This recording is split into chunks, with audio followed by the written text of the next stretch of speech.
Dogorilo je do nokata jer smo više puta prevareni, izjavio je potpredsjednik pokreta Boban Jovanović.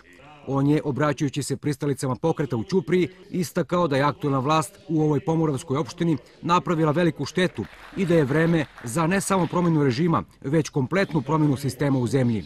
Demokratska stranka u Ćupriji mora konačno da ode sa političke scene. Mi smo ih ispratili pre 10 godina, ali eto, povampirili su se.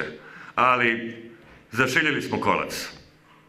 To zlo iz Ćuprije mora da ode.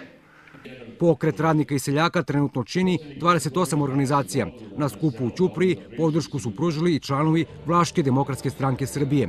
Predsjednik VDSS-a, dr. Predrag Balašević, upozoruje da se Srbiji ne piše dobro ukoliko se na predstojećim izborima nešto bitno ne promeni. Vlasti su kroz istoriju pokazali svoju lojalnost državi Srbiji i mi smo uvek bili, kada je bilo najteže uz većinski narod, i davali smo uvek svoj doprinos i kada se branila ova država i kada se gradila. I zato je Vlaška demokratska stranka Srbije trenutno u pokretu radnika i seljaka, upravo zato što je danas Srbiji mnogo teško. Morate da se udružite i izaberete najbolje među vama koji će vas predstavljati. Pokret radnika i seljaka nema lidera i ne postoji partijska disciplina, istakao je zamjenik predsjednika PRS-a i predsjednik Unije malinara Srbije Dragiša Terzić. Baš bih volio da vidim tog odbornika koji će ući u lokalni parlament da radi za svoje lične interese, a da ne radi u interesu naroda. Kad dođe u svoje selo i kad ga napadne njegov narod.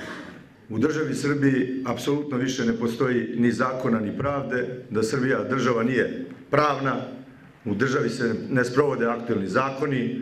U Ćupriji se čulo da poljoprivreda u punjenju budžeta učestvuje sa bezmalo 17%, a da joj se vraća svega 2,2%. To tako više neće moći i vreme je da se na Đurđevdan stvari promene. Zaključeno je na osnivačkoj skupštini PRS-a u ovom gradu u srcu Srbije.